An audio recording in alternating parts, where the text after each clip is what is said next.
Rise-san! Oh, no Teddy changing into the monster. Look out! I see something glimmer in front of me. Acting purely on instinct, I duck instantly. A low whizzing sound passed above my head. What was that? Did something get thrown my way? Naoto-kun! Rise's son turns toward me. I look at her from across this room. She is lying on something large on the ground.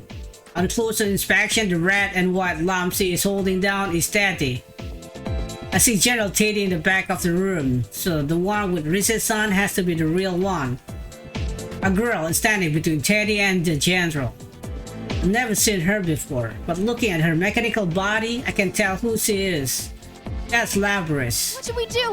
That girl wasn't normal. She wasn't even human. I know it sounds hard to believe, but she's a robot or something. She defeated Teddy and, Calm down. Are you talking about Labrys? Oh, Rise's son is quite sick and Cecil The riddle is nods. solved then. You're not the real Teddy. You're only a shadow taking his form. The shadow of Labrys here, to be precise. Aha! No wonder they call you the Detective Prince now, Chan. You cracked the case. But even if you figured it out, there's still nothing you can do. I carefully watched General Teddy as he coughed. Whatever it was he threw at me, I was too busy dodging it to see it clearly, but it must be dangerous. I'm sure he won't hurt his owner until he hears a certain praise from her, but he has no reason to be gentle with the rest of us. I point my gun at him, ready for any more of his attack. However, the next attacks come from a direction I had not been expecting. There's a droning sound. It's coming from a giant axe flying at me. The axe is bigger than I am, spinning through the air toward me. Like a boomerang, it curves back and returns to the hand of its wielder. There are thrusters behind the blade, allowing the axe to fly as it spins. It wasn't General Teddy attacking me. It was Labrys, not the shadow, but the real one.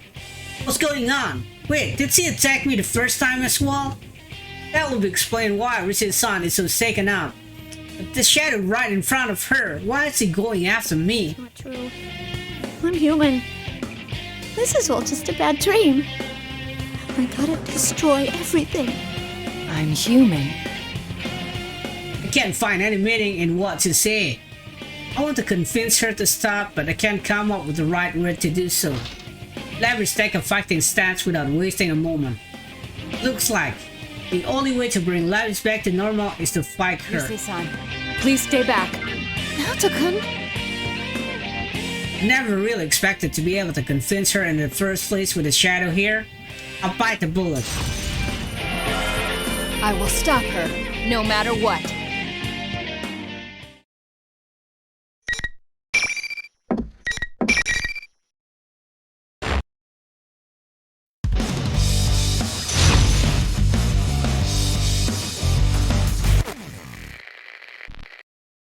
Finally! Fight! Sniping!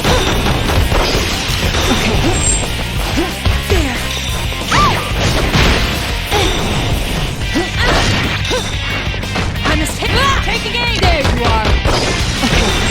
There! Take the game! Great hit! Now is the time! This should be enough rounds. There you are! There! I won't hold back! What the hell? Assault! Great hit!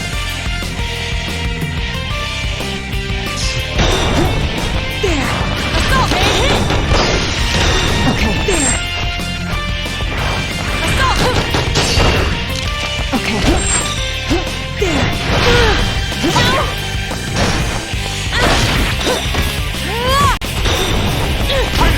Here I go!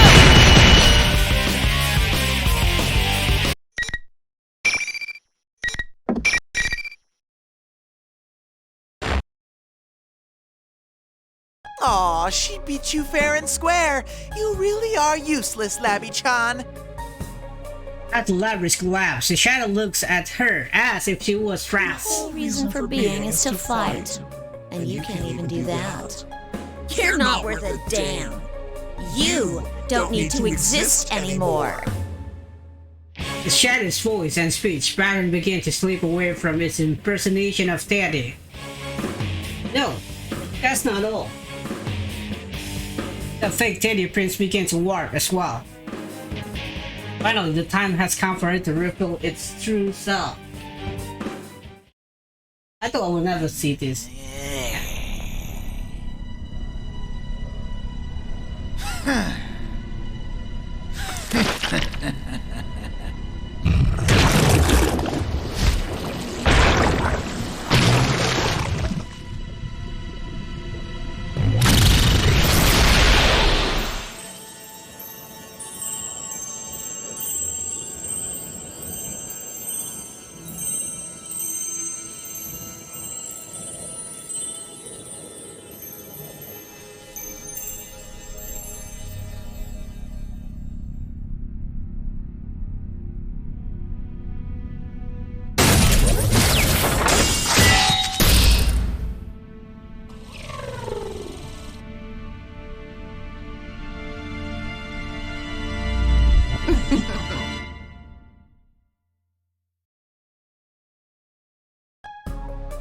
The form that it takes is, as I told Labrys. I'm a shadow.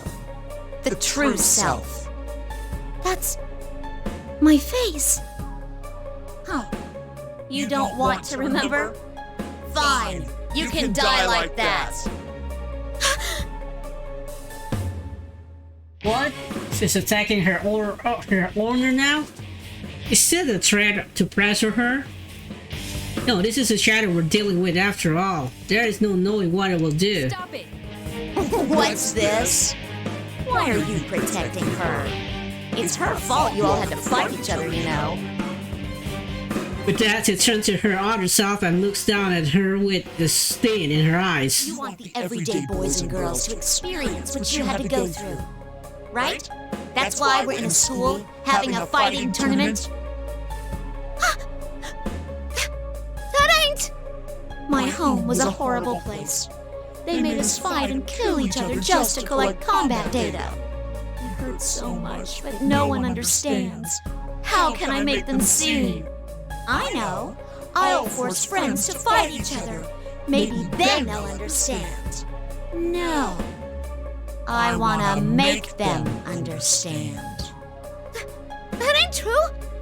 That's not what I want. Oh, yeah? Then let me take over from here. I'll destroy everyone who pretends to understand, just like you did before. Stop! I've had enough! Labrys! No!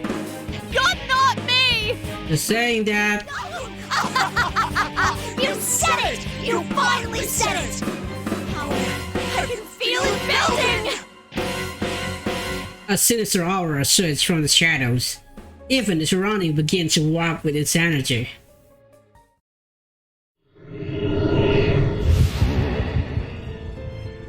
Yes, the power!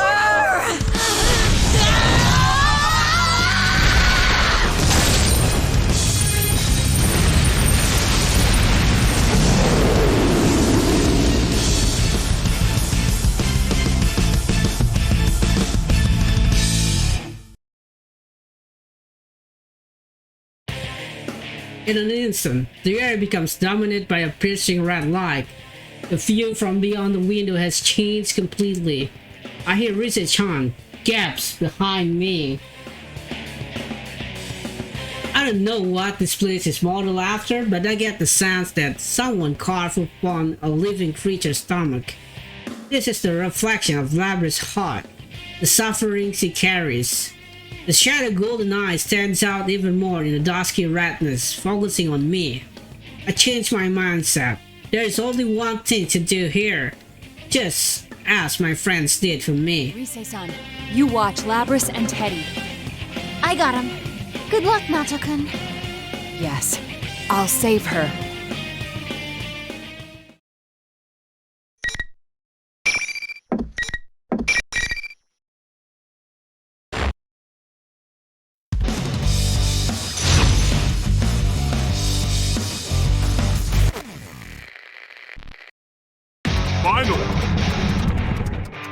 Fight!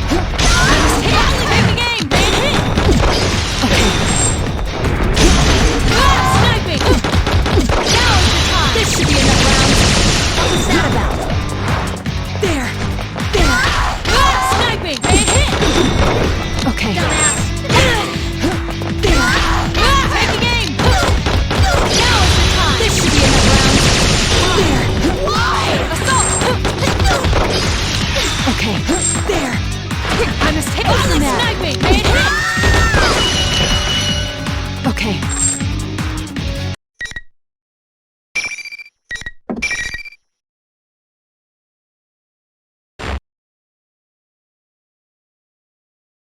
The giant creature behind the shadow. I had begun to think of it as part of the shadow itself, vanished with a loud roar. I managed to defeat her. She showed no further signs of resistance. Cautiously, I turned around and walked to Labrys, who is still sitting on the floor, being held up by Rise's-san. Seems that Teddy has also regained consciousness. He had broken into a sweat, flustering as he stands next to Rise's-san. Are you alright? Labrys has a melancholy look on her face as he hangs her head. It's so human-like. The sheer authenticity of that expression made that tone appear in my I mind. didn't have the chance to introduce myself. I'm Naoto Shirogane. You're Labrys, is that correct? She raised her head, but neither confirmed nor denies it. She just quietly stares at her double across the room. A machine given the ability to summon a persona. The persona ability was the primary objective in her creation. The fact that she also developed a heart came as a byproduct. How much suffering did she have to go through, having been treated like an object for so long? It isn't easy to imagine. I can't claim to understand your pain. It was only today that I learned you existed, to say nothing of the weapons program from which you sprung. But there is one thing I do understand. I kneel and look Labrys in the eyes. Look carefully at me. Do I seem like a man or a woman to you? What do you mean? You and I are alike. There is such a gulf between what we yearn to be and what we are that we have trouble accepting our true nature. Our true nature? Just as I cannot break the glass ceiling of my profession, you cannot become human. That is the painful truth. But if we were able to change, would that truly bring us happiness? I feel there is something only you or I can offer, because of who we really are. There's something a machine like me can offer? Even if there is something like that, there's no place I belong. That's not true. I'm not human either, but I work at Jeunesse.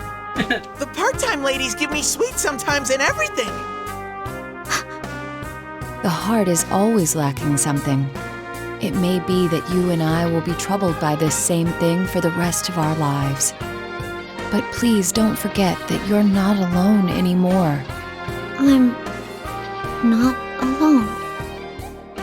I nod strongly to Labrys as he looks up at me. I repeat it for emphasis. Don't worry. You're not alone. That's right. I'll stick to you like glue. And it won't be just us. I'm sure you'll make lots of friends with everyone in town. Really? A machine? Like me?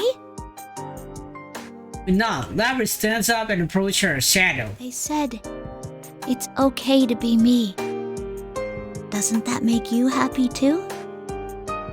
He takes the shadow's hand as it drops its head listlessly. I'm so sorry I locked you up inside me for all that time. But we'll be okay now. I'm not alone. And you're not either, right?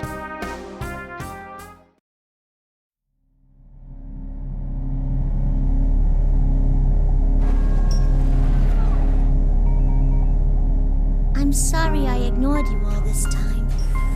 I was the one who left you all alone.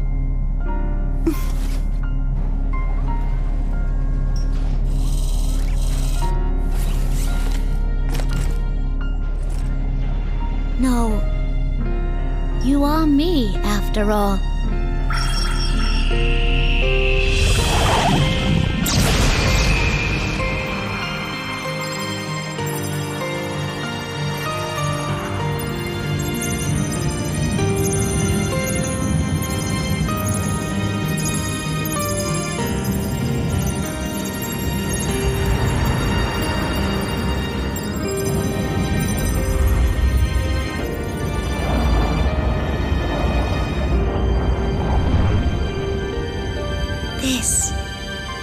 My persona.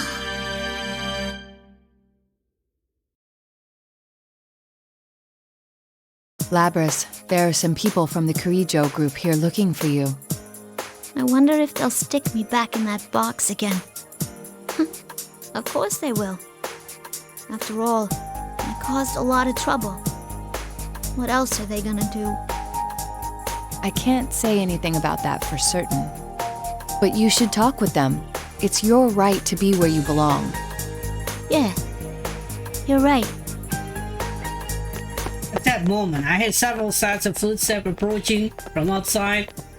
I stand and take a fighting pose for an instant, but relax when I hear familiar voices. I ease up and smile. Is everyone all right? Whoa, Senpai! You're back from the city already? Never mind him, Kanji-kun. What about you? What have you been doing all this time? The shadow host was defeated. The invisible wall must have disappeared. This place is familiar to all of us.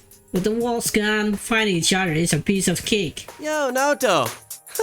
Guess you made the big meetup after all, huh? I swear, we're tied together by fate or something. Actually, is that the real you, Teddy? You're so blind sometimes, Yosuke. Rise-chan, I'm so glad you're safe. Senpai, you're all here! Kirijo-san grooms come in behind Senpai and the others. The room suddenly falls silence. Perhaps some of the others had encountered them during a match before I did, but in general everyone was shocked to see them. Kirijo-san weaved between all of us and walked directly toward Labrys. You must be Labrys. All of us hold our breath at Kirijo-san's dignified I'm voice. Mitsuru Kirijo. You may have heard already, but I came to collect you. Black? At that, Labrys take a step back. Put my hands on her shoulder to comfort her. She looks at me and I nod. Humans, robots, anyone, it doesn't change anything. But no matter who you are, there are things that you have to carry out through your own action. Using your own words.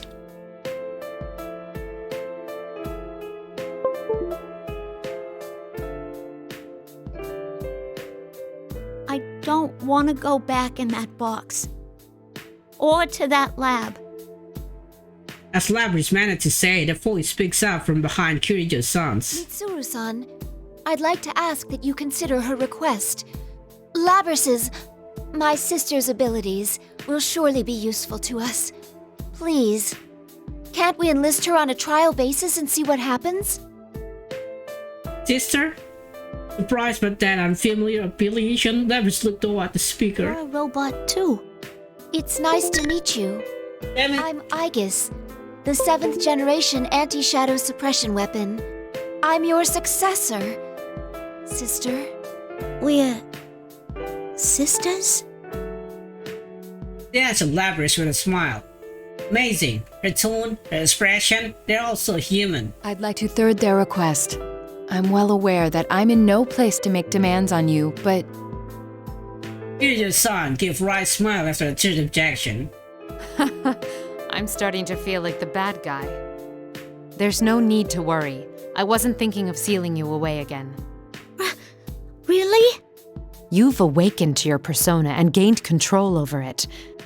True, I don't know for sure that the danger is past, but I don't feel that you need to be sealed off from humanity. Particularly since it's obvious that you have a heart. Kirijo-san. Labby-chan doesn't need to be all alone anywhere? Yay! Naoto, sorry to interrupt, but who are these people?